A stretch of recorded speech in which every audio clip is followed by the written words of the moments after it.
All right, all right. What is going on, everyone? Welcome to our Thriving Thursday call. This call is a very special call today. I'm really excited for this because, as you guys know, last week we spoke a lot about the what, or last call, we spoke a lot about the why and the how. We got deep on why this journey matters for you and how we're going to begin. Today, we're really going to dive deep into the science behind everything. But before we do that, I would love for everybody here to jump on and share one major win that they've had with me or that they've had over the last couple days since our last call. Share that with me and so we can all celebrate together. So I'm going to start with Janan. She's the easiest one for me to pick on. I was sorry, I was in the middle of the chat. I was about to start typing it out. No. Um, I think for me, it would be starting to get back into a routine of hitting the gym and cooking meals at home and just trying to get back into those healthy habits. Yeah, great job. Awesome. I'm just going down the list up here. Robin, what was your biggest win over the past couple days from the last call? Drinking more water. Awesome. Have you been I'm getting bad any? about that. You know this. That's okay. That's okay. Making a conscious effort to drink more water is always it's a great step. We're going in the right direction here. We're going for progress over perfection. So great job. Amy, I know you've been doing some great stuff. I've been watching the leaderboard and you and Michael are putting me for a run for my money. What has been the biggest win that you've had this week so far? Probably so far is doing like I've stayed within my calories every day so far. And then we moved like the elliptical back in and getting the exercises in has helped. Oh, are you feeling better? Yeah, I'm hungry right now, but that's okay. Yeah, that's one thing. It's kind of hard. You have this weird relationship with hunger. You're like, if I'm hungry, I'm going to eat. When I had to go through this process of recognizing that hunger is okay, and I went through this health retreat and I actually did a 5-day water fast, and I was like super hungry, and I was like, oh, look, I didn't die. It's okay. So that's good that you're kind of coming to those under recognitions of like, hey, it's okay to be hungry. Michael, how are you? How's your week going? What's your biggest win?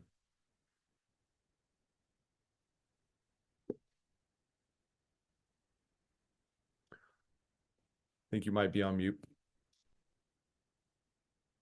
but that's okay. We can move on to Miss Cindy. What has been the biggest win for you this week?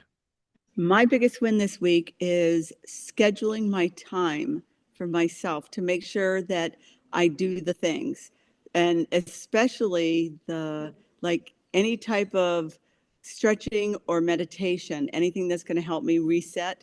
That tends to be the thing that it's the easiest for me to skip. So setting aside this time, getting the alarm that I have that appointment with myself has I mean, it's been awesome. I can't believe I haven't done this sooner. Awesome. Yeah, that's something that when you schedule it into your calendar, like you're a high achiever in everything that you do. And so when we make time for ourselves, it's like, okay, this is non-negotiable. So that's a huge win. Great job. So I put together a presentation for you guys tonight, all about habits and the science behind habits, because at the end of the day, recognizing the way that habits work is a very important part of this whole process. And so we're really diving deep today about the science of building unstoppable habits. And if you guys want, you can ask questions in the chat along the way. I'll get to them at the end. I'm just going to kind of flow for a little bit on this topic. It's something that I get very excited about because habits are what determine where your life goes. You can look at your health habits, your financial habits, your habits with your relationship, with parenting. Your life is built on your habits. And so we're going to break down today, like the main focus is understanding the why behind habits and the science of lasting change. So we're going to really be diving into the real reasons that these habits stick or why they don't, and how we can make success feel automatic instead of a constant battle. Because there's so many people that when they start this journey, they always find themselves battling, like having to do this uphill battle with habits. And there's a really good reason behind it. But before I get there, one of the biggest things that I see people struggle with during their journey in health and fitness is that they rely on motivation. But at the end of the day, habits are so much more important than motivation because motivation is temporary, but these habits, they create long-term success. And as you guys know, like motivation, it comes in waves. Some days you feel it, some days you don't. And so habits, once they're ingrained, they make this success effortless because they just remove the need for that daily decision making, right? And when you can remove the need for the daily decision making and you are installing these habits that we've been practicing, like I'm drinking 8 glasses of water every day, and I don't even have to think about it. I'm moving my body every single day. I don't even have to think about it. I scheduled it into my day, and it's a habit every single day. I either do it in the morning or at night. And I'll get down a little bit deeper here later in this presentation about some really great ways to add-on habits. It's called habit stacking, and we'll talk about that a little bit more.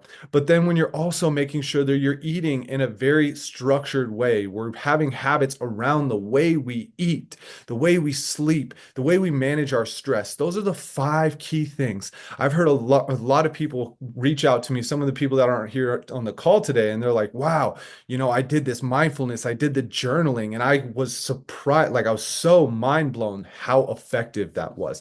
And so when you take these 5 things together, it really all comes together. But let's take brushing your teeth, for example. All right. It's like you don't debate with yourself whether you should do it or not. It's just part of your day. And so the ultimate goal is to make your fitness and nutrition habits as automatic as brushing your teeth. And so when you can do that, that's when you create this foundation that allows you to not just be healthy for right now, but be healthy for the rest of your life. Now, when it comes down to habits, habits are very interesting because we feel like we have a lot of control in it, but it's all in the brain. Habits are really crazy because every habit, it actually follows a very simple neurological pattern, and it's called the habit loop. There's a lot of great books out there that talk about this, but if you look at the habit loop as a whole, it has 3 phases. Right. So the number 1 phase is the cue or the trigger. It's the event that like starts the habit. And I'll give you some examples, kind of my own personal examples as we walk through this. But the number 2 thing is the actual behavior itself, the routine or the action. And then the 3 is the reward, like the outcome, the benefit that reinforces this habit. And so if you look at any area of your life, you're going to find that when you can assess your habits, they're going to come down to 3 things. Okay, cool. I have this habit. Or when brushing my teeth, I have this cue. I wake up first thing in the morning and I go to the bathroom, I brush my teeth. It's a cue trigger. I went to the bathroom, I brushed my teeth, and the reward is I have a nice clean mouth. That's the reward. Now, an example of a bad habit is snacking late at night. Now, we've discussed this, and I'll discuss this a little bit more in depth, but this is one of the most detrimental things to health. Because when you're snacking at night, what happens is that your body is insulin resistant. And what do I mean by this? So, what I mean by insulin resistant is that your body does not process sugar as efficiently, right? And so anything that you eat later at night, your metabolism slows down because it knows you're about to go into a fast overnight. So it slows down to hold on to that energy. And also what happens is that when you eat late at night, your body is not fully at rest. We talked about this last week. When you eat within a 2-hour window of going to bed, your body is using cellular energy to break down calories that you just ate, so it's not truly at rest. So snacking at night is one of the things that is really important to pay attention to, and that's why that habit is this example. So a lot of times we get done with dinner, we'll sit down and we'll relax at the end of the day. We're watching TV with the family. But it's really easy to say, okay, cool. I'm sitting down to watch TV. I'm going to grab this bag of chips. I'm going to go grab a dessert. I'm going to go and get something that comforts me that goes along with this cue. I sit down and watch TV and I grab a snack additional to what I was eating. The reward is that instant pleasure from that salty or crunchy or sometimes that sweet food. It's that satisfaction, and it's the taste bud satisfaction. But my wife had a really funny quote that she put on her wall, and it said, "Fat lasts longer than flavor." Keep that in mind because flavor lasts about maybe 1 second, up to 5 seconds if you really chew your food well. that fat from overeating actually lasts for, it can last for a long time. If you overeat 1,000 calories, that can store in your body for up to an entire week because it's excess calories. So, a really great healthy replacement for this is instead of saying, hey, I'm going to go for this snack, realize I just ate my dinner and my dinner is supposed to be satiating enough to make me not hungry anymore. And I'm going to go grab a cup of tea while I watch my TV. And what's really great about that is one, it's more healthy. Two, there's some great sleepy time teas. And they're really warm and comforting. And that also helps you begin to get into that habit of the evening routine where I'm going to drink my tea, my sleepy time tea, and then I'm going to go to bed. And so that's where these habits start to work. My dad was like the biggest person on habits. He was just like a robot sometimes. He just always went to bed at a certain time. He would do these things every single day. And it really provided him with a really great life. Unfortunately, he didn't prioritize his health habits, so his life wasn't as long as it should have been. But very habitual person, and it got him to a point where he had a really great life. And so when it comes down to it, you have to understand the habit loop, so that you can rewire it to work for you and not against you. When you understand the why here, then you start to make real changes. Because I can tell you all day long, you need to drink more water, you need to do this, this, this, and this. But if you don't understand the science behind habits and how to implement that into your life, you're really just going to be like kind of going down this journey blind. But when you understand the why, that's when you start to really take back the power here.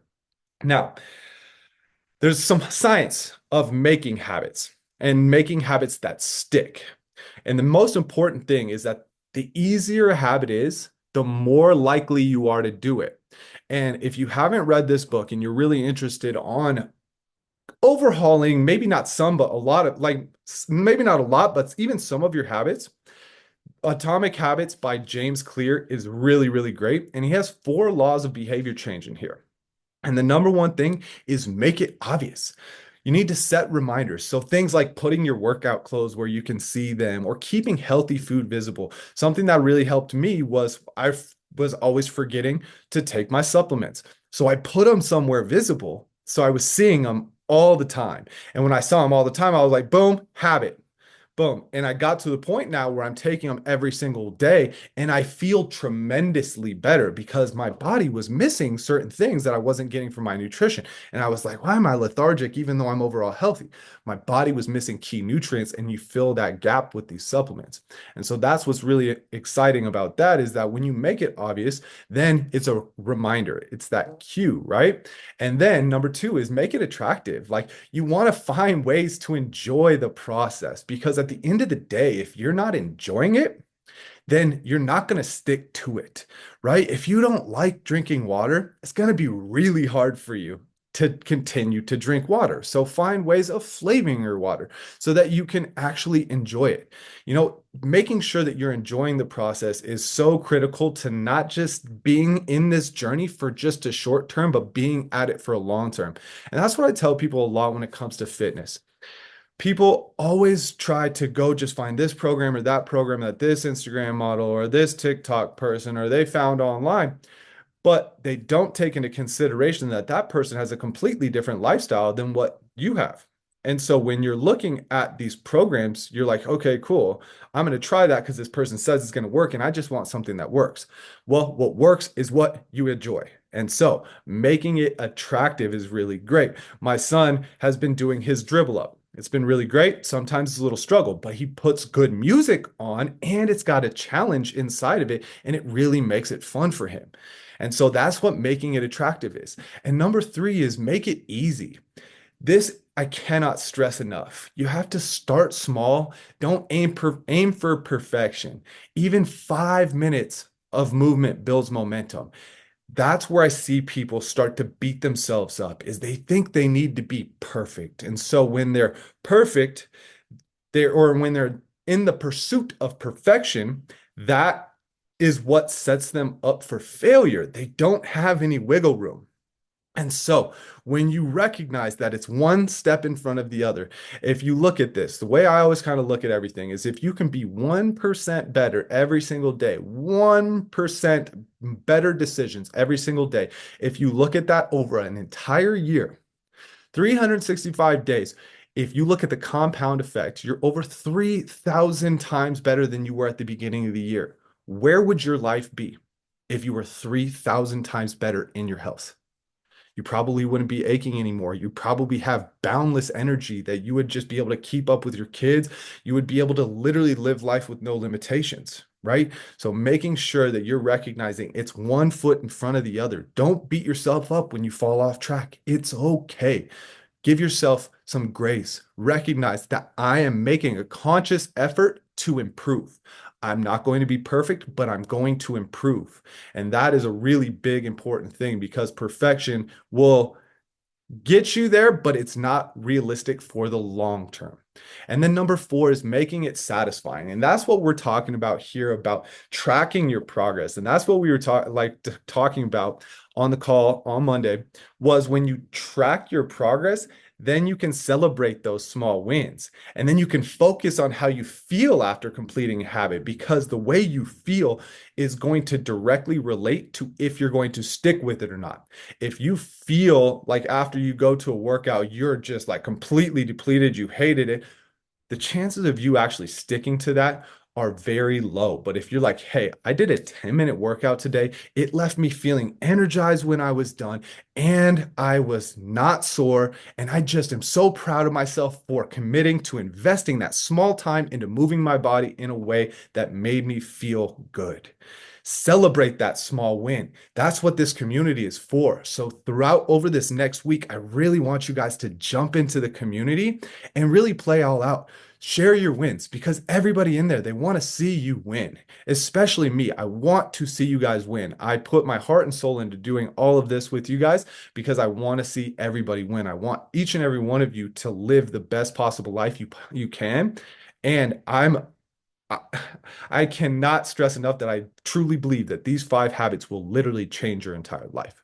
So making it satisfying, sharing your wins, and celebrating with the community is a really big piece of it. So this is a really quick example. If you want to drink more water, put a water bottle on your desk. I know it's obvious, but you can also use a fun app to track the intake, which is then satisfying, but then add a little bit of lemon or electrolytes to make it taste better. And that's attractive. And that's where you can really start to bridge that gap with these habits is looking at those foundations that we just discussed and tying them all together. So I want you guys to sit and think like, what small tweaks can you make to reinforce your habits? Can you celebrate them a little bit more? Can you be more intentional with when you're scheduling them into your day?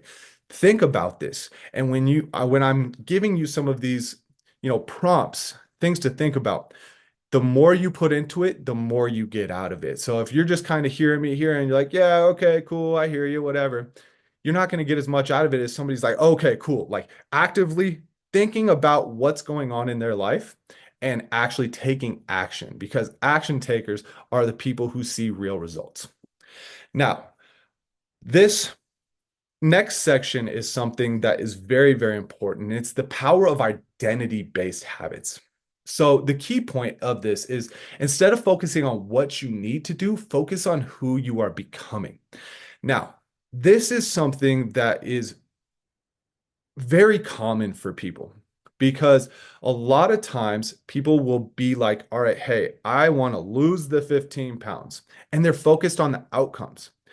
A lot of times we cannot control the outcomes. We can only control the actions.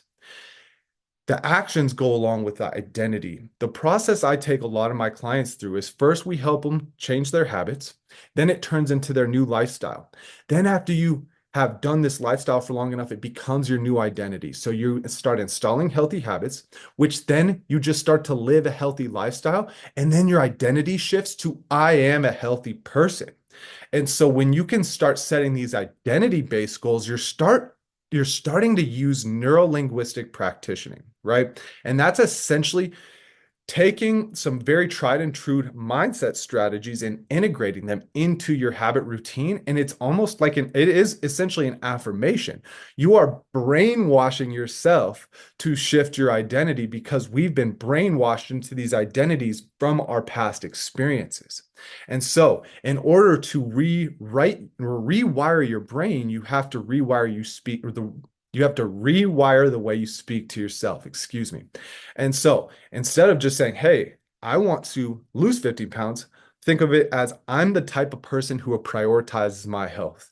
I'm the type of person who enjoys eating my vegetables. I know that one was a stretch sometimes for some people, but I'm the type of person that really truly enjoys my stress management time. When you can change that identity, that's who you become. And when you can change the inner dialogue, everything starts to come together. And so when you shift your identity, your actions naturally align with your new mindset. And that's why we talk so much about mindset, because you can be spinning your wheels all you want. And I see so many people that are going down the journey of trying to stick on a health and fitness routine, but their mindset is stuck in this old identity. Instead of anchoring it and saying, I am the type of person that wakes up in the morning and crushes my workout. I'm a high achiever, and I take those skills that help me thrive in all of these areas and I implement them into my health and fitness. So instead of saying, like, I need to work out, say, I'm somebody who moves my body every day. Your brain can't argue with that because you do move your body every single day, whatever it is. And so that's what's really tricky about affirmations is sometimes you have to be very particular with the way you speak to your brain because your brain will call bullshit. If you're sitting there and you're like, I'm healthy, I'm skinny, and you consciously know that you are not, you're actually causing more distance from your conscious to your subconscious coming together to helping you get to your goals. And that's what we'll talk about next week because I could go way deep into that. So before I get off on my tangent, I'm going to come back to here. But the next stage here is how to build consistency even when life gets busy. Because let's be real, everybody here on this call is busy. We're all busy. We all have children, like families. We all have full-time roles. Like we have a lot on our plate. And so what you need to focus on is the small daily actions because these actions lead to massive long-term results. It's the small things done consistently over long periods of time that lead to huge results. It's like building a house. You can't just build a house in one day, but you can go brick by brick by brick. And then all of a sudden, you've built your dream home. And so, the one thing that you can implement to make sure that you can build consistency is the never miss twice rule. Because let's be real, at the end of the day, life happens. And a lot of times we can miss things. But one of the things that has set me up for success in my health is this rule. I have a never miss twice rule.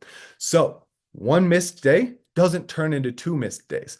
And that's what's really important. I see a lot of people where they have one bad day, they let it turn into two bad days, and then it turns into a bad week, and then it turns into a bad month, and then it turns into a bad year.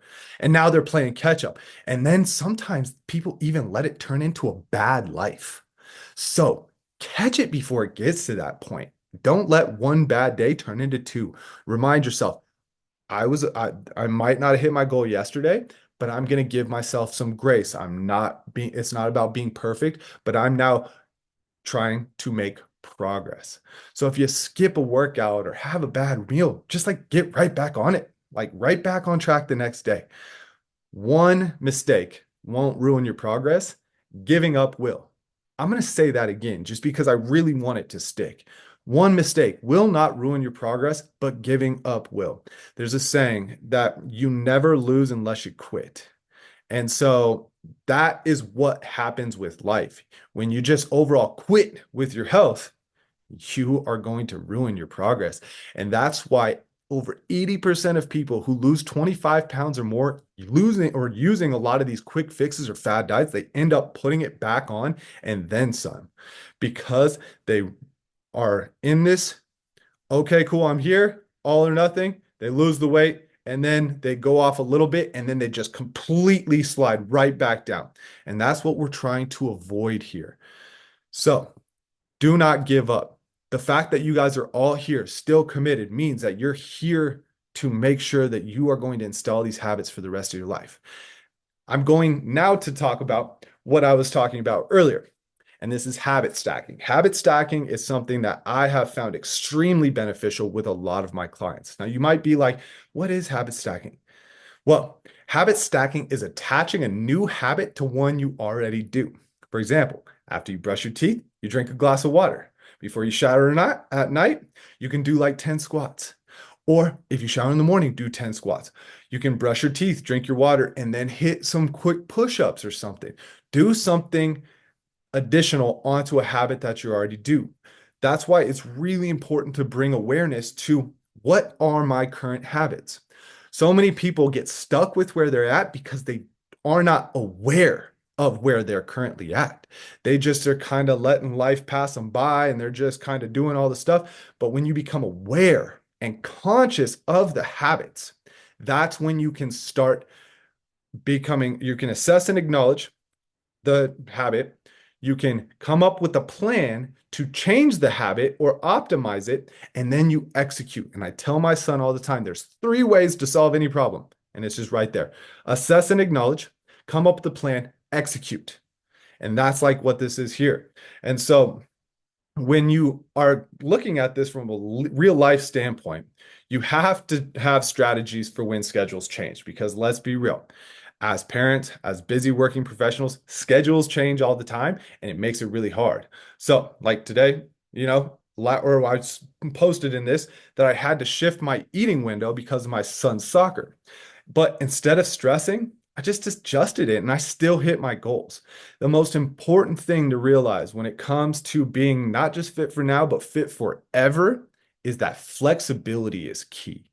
When you're flexible and you are dynamic, because life is dynamic, that's when you start to be able to recognize, okay, cool. Even though life is throwing me a few curveballs, I have the ability to be flexible and recognize that I can rise up to the occasion and literally stick with the commitment I made.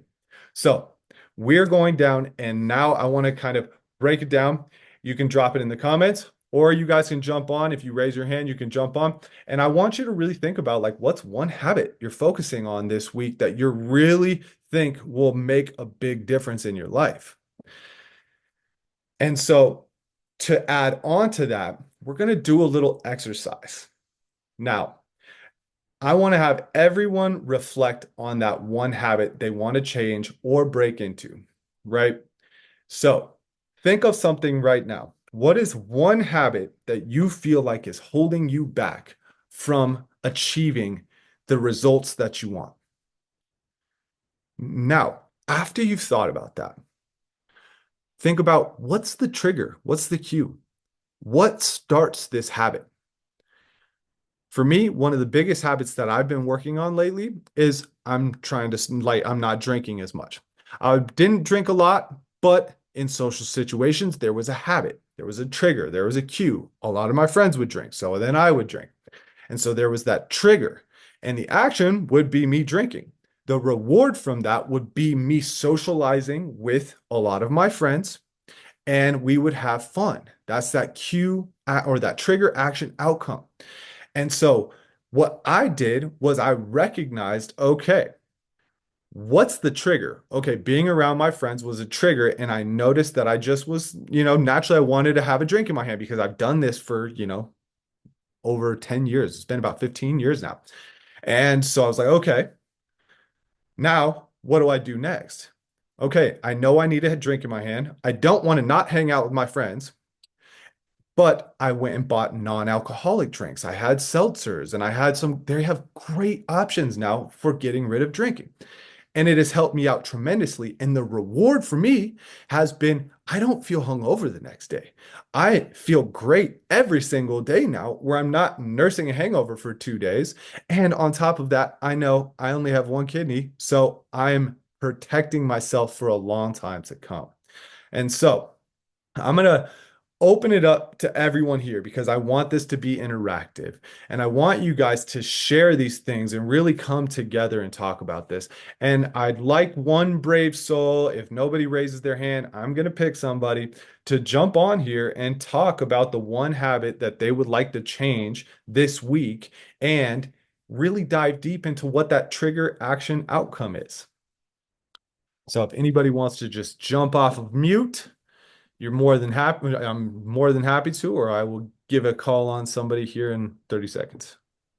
I'll just jump off and say, I'd like to change that whole drinking habit all the time, but I'm going to Blaze in the morning, and so there will be drinking involved. But I Yeah. will try to drink less and, healthier things. And, I don't want to, I'll try to drink more water still in all of that. Yeah. And that's the thing is that so now when you're thinking about it, okay, cool. You want to kind of cut back on the drinking. What's the trigger that you normally find when you're drinking? Like, where do you think that trigger is? A social event, a Okay. music festival, a social event. All the Yep. people are there. Let's have another. These are in bars, so Yeah. you sit there and drink more beer or whatever. Yeah. Wine, have another wine. So, Yeah. And that's the action. And then the outcome is you're having fun, right?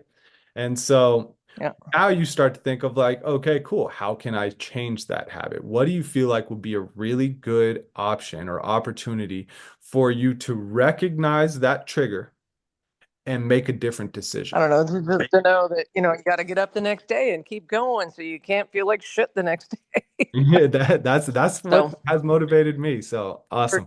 even if you add water in there, add a little more water, it still helps. Yes. That's a great point. That's a great point. And we're going for progress here, not perfection. And we still want to enjoy our lives. I'm not saying I'm not going to drink ever again, but I'm going to just say I'm not going to drink for now. And so thank you very much for jumping on and sharing that. I really appreciate that. Does anybody else want to jump in and share something that they really want to work on this week so I can give you some feedback on how to implement that habit into your routine? I can jump in real quick. I was actually texting with Robin in the background because we are going to Belize, so I know there's going to be a lot of excess, and it's hard when you go on vacation. It's hard to bring healthy choices with you. Making those healthy choices on vacation. So actually, I've been messaging her saying, "How about we meet every morning on the beach and do sunrise yoga, and then we take a long walk."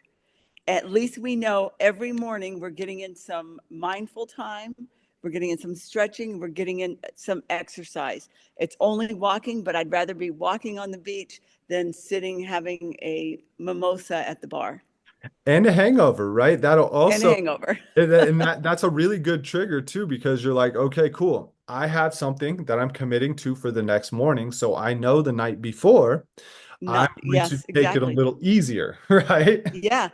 Yeah. So it'll help with reducing drinking at night and get us moving every day. Yes, exactly. And so what they say, the general rule of thumb that I've learned very recently down my journey is that about 3 drinks maximum is where you should focus on, because once you go past 3 drinks, that's where a lot more damage starts to occur.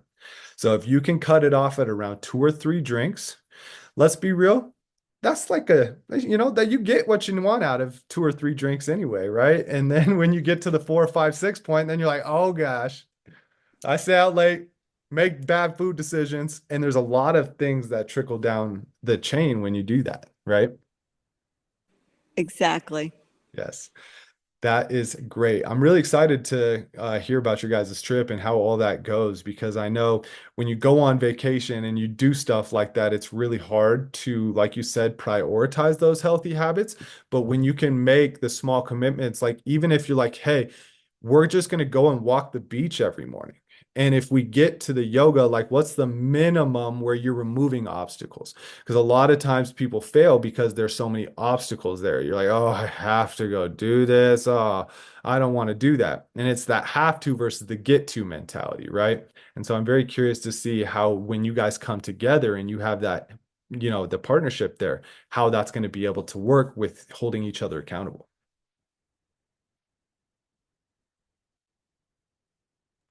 Awesome. So yeah, I would also, just before we get off here, I want to be respectful of everybody's time. I'd love to get your guys' feedback on the call, what you'd like to learn a little bit more about throughout the next 2 weeks of this challenge. Is there anything that you would like me to touch a little bit more on, elaborate a little bit more on, or new topics that you're like, hey, I'm really struggling with this. Can you explain this a little bit more? I'm going to call on Michael or Amy because I know you guys have been killing it. I'm curious if you guys need any extra support or you want me to touch on anything more in depth. Ways of finding more energy if you have secret, like working 2 jobs and the girls and, just general everything. Like finding time at the end of the day is hard, and waking up's, I'm not a good morning person, but Hmm. like just finding more energy in general would be great tips. Okay. Awesome. Awesome. I can definitely cover that next week. All right. Well, I want to thank you guys again for your time here. You guys have all been super, super great. I know we're here going to thrive together, and I'm really excited to see what the rest of this challenge, what you guys can accomplish. I know we're got stiff competition here, people going on vacation, but at the end of the day, it's 5 habits every single day. You just stack those habits. Michael came, had a come from behind win, and it crushed him. He crushed it, and he got his supplement bundle. And so I want that for each and every one of you. Let's keep it tight. Let's make sure that we're celebrating our wins in the community so we can thrive together. So I hope you guys all have a fantastic weekend. Make sure that you're staying on top of it, even on the weekends. That's the most important time. And we will talk again on Monday.